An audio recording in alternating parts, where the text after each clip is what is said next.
midway through his career, and went on to become one of the most influential figures in post-war British abstraction. Few artists let you watch the creation of a big work from start to finish. Passmore said he wouldn't and couldn't. Then he relented. The style is dependent on what you start with. If you start with a blob, that will dictate a certain style. If I start with a line, it will dictate another line. So I refuse to operate or function on any absolute line. I start with the physical painting, and the process will determine the style and the form of the picture to some extent. Not to a whole extent, but to some extent. And so it depends what I choose to start with. For naturalist painters, there are often time constraints which pressure them. Sunsets fade, flowers droop, and models charge by the hour. Does Passmore have similar pressures in his abstract work? I usually like to have something like the BBC coming along and saying, will you paint a picture? Something objective like that. But I like painting when I'm relaxed, because I like the picture to paint itself. And if you are very tense while you're painting, and you concentrate on the wrong thing. Passmore started out as one of Britain's foremost figurative painters. But from 1947, his art changed radically, and he decided to follow a completely abstract path. Over the next few decades, Passmore became a passionate advocate for abstraction, as revealed in this BBC profile from the 1960s. In England, Victor Passmore was one of the first artists to adopt a professional approach after the war. He changed in the 1950s from a limpid, post-impressionist style via abstract paintings to three-dimensional constructions. Passmore has been very influential in disseminating this approach for his own example, and also as a teacher.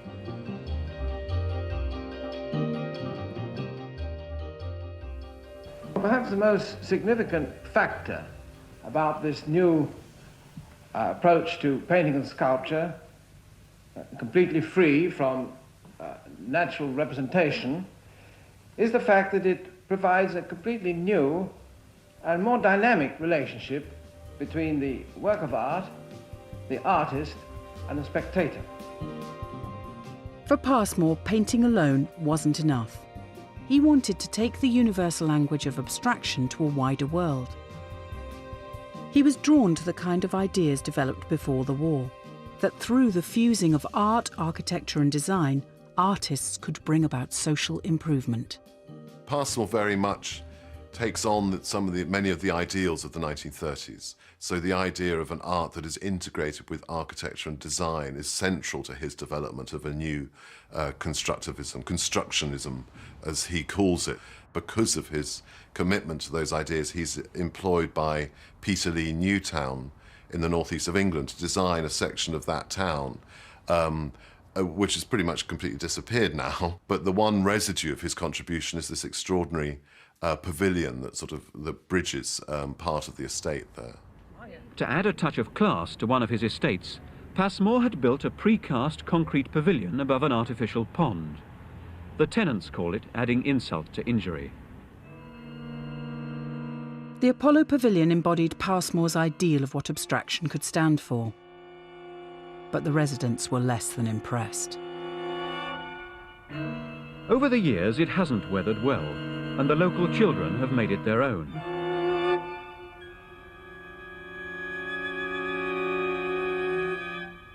The people who live around the pavilion want it taken down because of the unmentionable things that local youths get up to inside, underneath and on top of it. And so in 1982, Passmore travelled to Peterlee to defend it. The BBC's nationwide programme was there to record the encounter. Now, can you not sort of sympathise with these people and back our plea to have this thing demolished so that these tenants can live in peace and quiet? If you want the thing demolished, get it demolished. There are a few people here. How many? 25? Well, people. actually, there's a lot This more. doesn't represent Peterlee. this little lot here doesn't represent people. Of all the new towns in Britain, Peterlee is the one that started off with the greatest support and the highest ambitions. But for many, it's a dream that went badly wrong. Not for lack of ideas, perhaps for too many of them. Today, the pavilion is a listed monument, and it remains an imposing symbol of Passmore's ideals.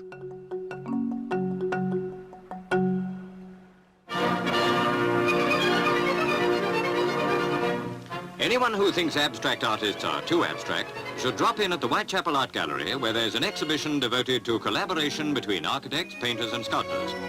They point out that yesterday's tomorrow is not today, so maybe today's tomorrow won't be quite what you expected.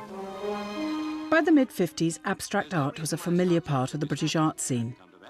But a new generation of artists had different ideas about what abstract art was for. In 1958, the BBC's Monitor programme interviewed one upcoming painter.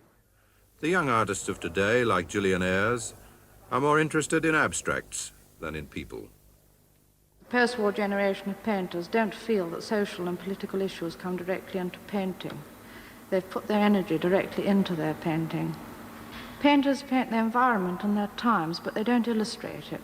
If they do, it becomes literary and sentimental. I want to paint something that says something visually in paint. Gillian Ayres had studied at Camberwell under Victor Passmore, but had developed a more lyrical style that did away with the more ordered abstract forms of the previous generation.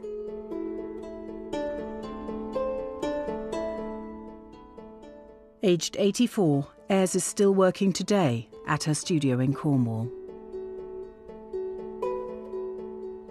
I've been painting abstracts, I suppose, really most of my life. I wanted to be a painter since I was about 13, but it doesn't mean one's achieved it. It means it was one's ambition there.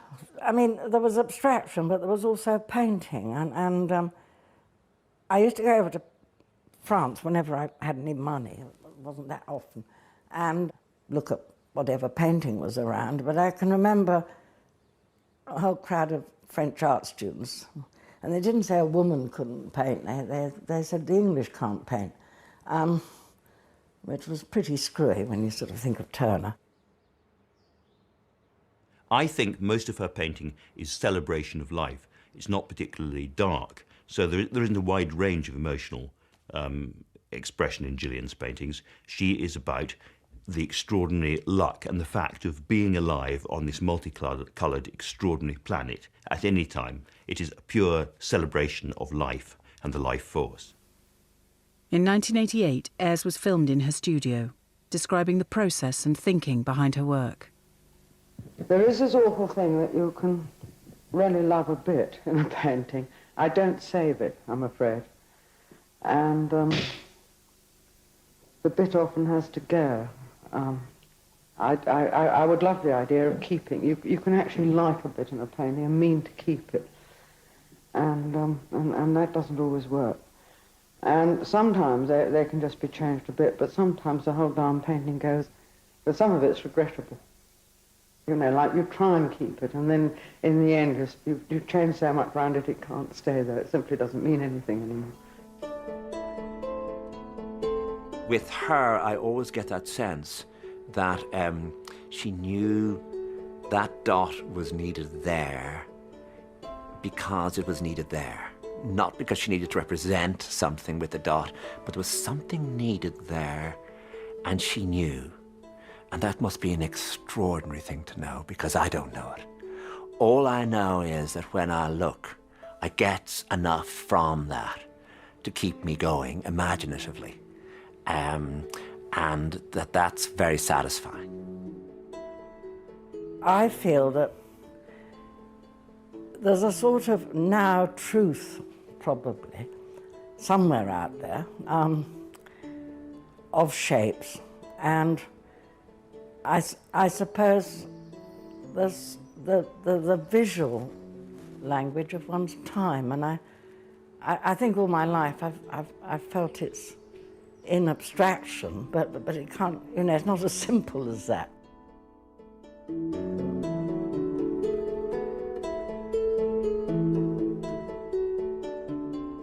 Through the 1950s, Gillian Ayres had developed her own distinctive visual language. But the scale and ambition of her painting derived in part from a new and irresistible force in abstract art, one from across the Atlantic.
Movement, which was in many ways more audacious than anything that had happened in Europe. And this was, of course, the abstract expressionist movement with those titanic figures like Jackson Pollock and Mark Rothko and Barnett Newman, people who were painting on a huge scale, but also people who were thinking on a huge scale. I mean, these artists had colossal American-sized ambitions. Gone were the ideas of universal truth favoured by early abstract artists. Here was a more personal, almost unconscious form of self-expression. One British artist that took up the challenge of abstract expressionism was John Hoyland. Hoyland was born in Sheffield in 1934, and by the time he had finished at art school in London in 1960, he was already a committed abstract artist. Hoyland's style ranged throughout his career from more rigid geometric work to freer, more expressive painting, in which large fields of colour dominate. In 1979, the BBC's Arena team filmed Hoyland in his studio and documented the making of a single work. The resulting film, 6 Days in September, is a fascinating insight into the process of creating an abstract painting. Just making a painting, I mean, seems such a ridiculous activity in a way. I mean, nobody wants it, particularly. And you don't know if you can do it. You don't know if you're strong enough to do it.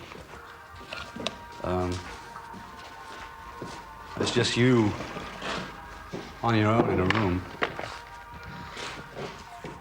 John Hoyland is an artist who emerges in the 1960s and is, would acknowledge the importance to him of American abstract expressionism. I think that's idea of a painting which can be environmental and completely envelop the viewer is what really kind of excites Hoyland. And you see him in the later 60s producing these enormous canvases in which sort of large, almost like huge slabs of paint float on a sort of thinner veils of colour on the canvas, and they become something which sort of you can get lost in as a viewer. I mean, it's all panic at this point. I mean, I'm trying to coax the painting along, but I'm not trying to impose on it, I'm not trying to force a rigid idea on it. So things are just happening and letting the paint